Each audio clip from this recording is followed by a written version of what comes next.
Okay. Hey, so how's our boy Westbrook? He went straight to treatment. Like said, Great. well, his mother's been emailing me. I haven't checked the details, but she We also gave have me access to his tomorrow. therapist. They filed a BVR on him because he tested Oh, they positive. filed it. Okay. Do you know 100% he's in? I will double check, but his mom sent me all the information. Great. Can you get proof? Because if he's proof and he's in, I'll waive the appearance. Okay. But I'm just not going to take his word. So we need some kind of, but if so, then great. Will do. We're happy. And that's great if he did. I was hoping that he would, you know?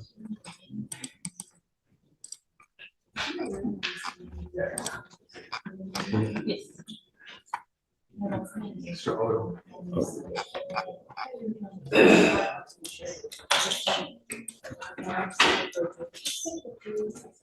So he's on probation upstairs.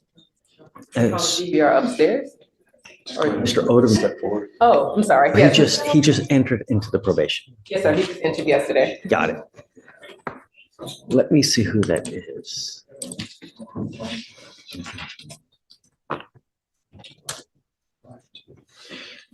Good morning, Mr. Odom. Morning.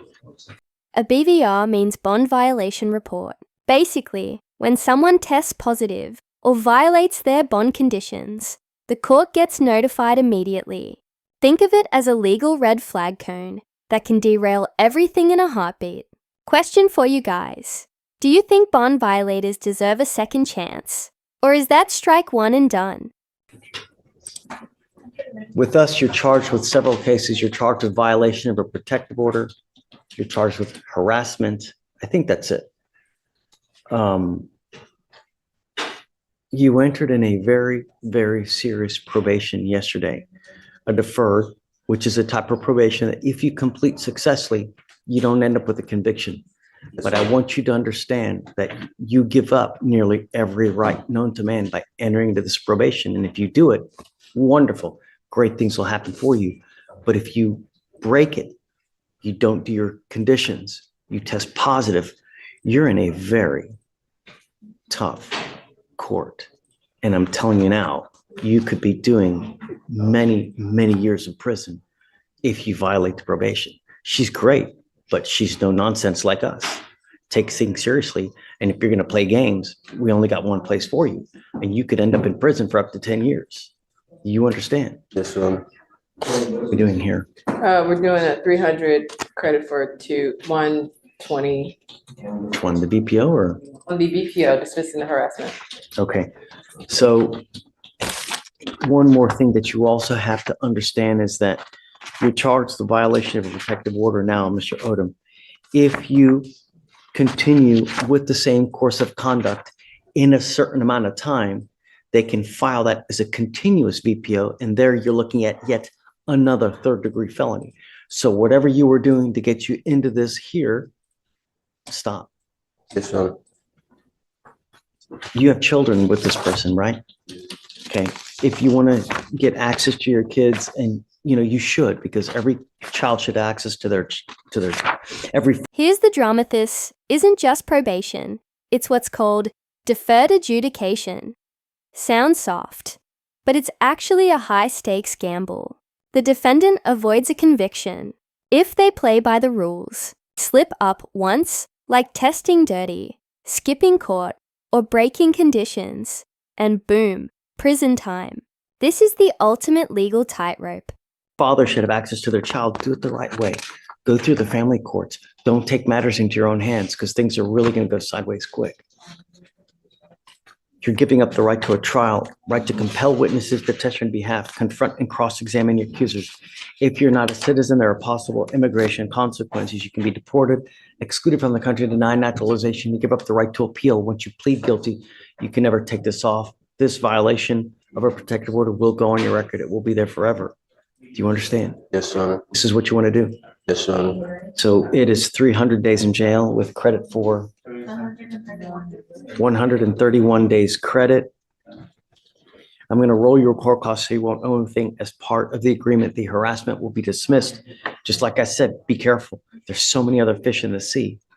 Get it? No means no. Doesn't mean maybe. Doesn't mean this. No. No means no. you understand? Yes, Your Honor. Come on, man. Good luck to you, sir. Thank you. Thank you, Your Honor.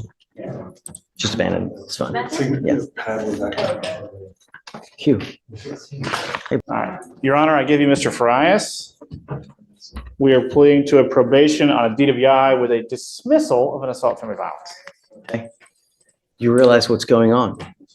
You also need to realize that the DWI will go on your record. It's going to be there for the rest of your life. It's even there after you die. Understandable. You ever get pulled over, officers, the first thing they do when they're pulling you over, they look up your record. If they see a prior DWI, they come up to your car and they smell alcohol, dope. What do you think they're going to do? Take me to jail. Right. From now on, you're looking at a minimum of 30 days in jail. So no more proverbial slaps on the wrist. It's a lot of time to do. All you got to do from now on, you want to get lit, one button on a phone. You can have a car waiting to take you anywhere you want to go in this world. Yes, sir. $20.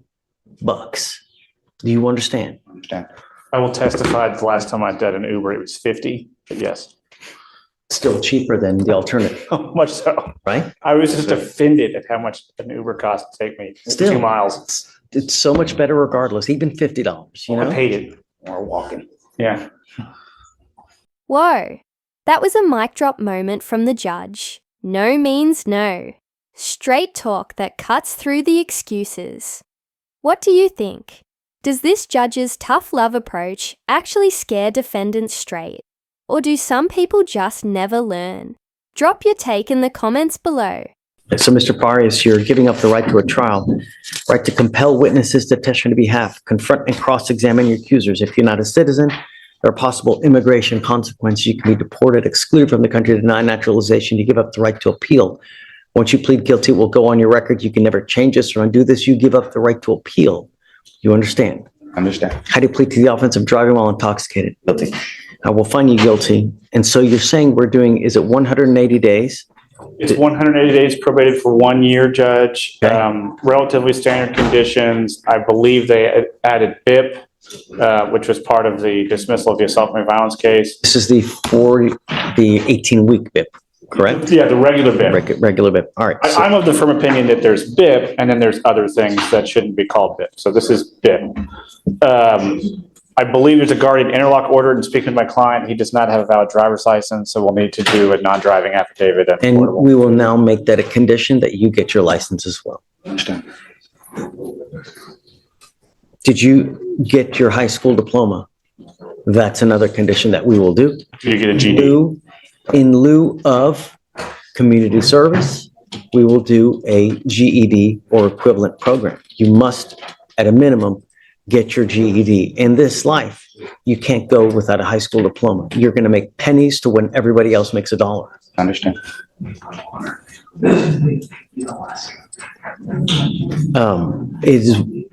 So you have a lot of stuff here to do. I want you to understand this is not going to be easy.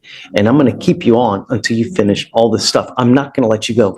And if I have to put you in jail repeatedly to get you to understand, that's what I'm going to do, Mr. Farias. You will not leave this probation at a minimum until you get your GED. Do you understand? Yes, sir. If I have to, I can hold you for 3 years, and I have held people on for that long to pay restitution, and I will do it in a heartbeat. He's saying that he can extend your probation to 3 years, not put you in jail for 3 years. Want to make sure you understand that. The Batters Intervention Program, the Batters Intervention Prevention Program, it's an 18-week class that you have to do once a week for 18 weeks. You cannot miss a class because the classes are designed for you to complete it in a certain way, and you have to go once a week for 18 weeks. I understand that you may work, but when you sign up for the class, you're allowed to sign up for what days you want. Make sure it's a day that you're off, perhaps a weekend, but don't set yourself up to fail for setting on a day that you know you got to work or you have other obligations. Don't call in, oh man, I can't work, I can't make it. They're going to kick you out. Yes, They sir. kick you out, I will issue a warrant for your arrest. Yes, sir. You must do a DWI education class. Did they put a victim impact panel? No, sir. Okay, so I would prefer him to get the GED, right, and this driver's license. So for you to complete this program, all you have to do is just a couple things.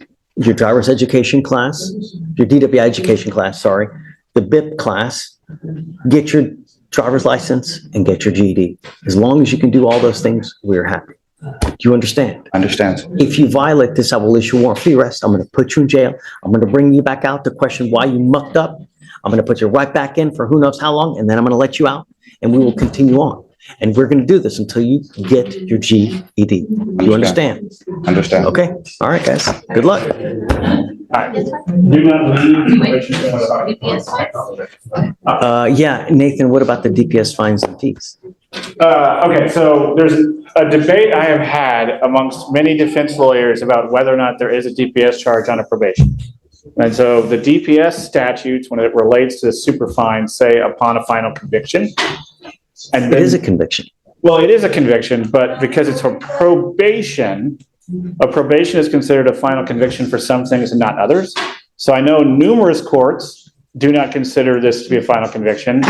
I don't know about this court. I think it's certainly a final conviction. Then You're just, I would ask that the the court. only thing that changes is it's a conviction, but instead of doing jail time, the jail time is probated. So it's still a final conviction. Well, so here's the funness of this, because Anna actually asked me about this a couple weeks ago, and I had an hour to kill while I was waiting in court, so I looked through it very thoroughly. So the DPS statutes don't define it for the purposes of the superfine. They define it for other things, at which point even a deferred is a final conviction. So I don't think that that definition would apply to this. Under the penal code offenses, a probation is not a final conviction. And I haven't been able to go through case law. I would just ask that the court waive it. I'm court appointed. He has no money. He has no driver's license. He doesn't have a GED. Working, right? What does he do? I could bring him up to ask him specifics, Rich. I didn't go through it. That's all right. Don't worry. Just waive it. Yeah, Yeah. just waive it. He's on the probation. He's gonna, say it again? Yeah, reduce. Yeah, just reduce it. I want to know the answer to that. I know Montgomery County as a whole does not do superfine out of probation because they believe it to not be a final conviction. I think it's certainly a final conviction. There's nothing. It's just, I want to read an appellate opinion that tells me, and I can't find one yet.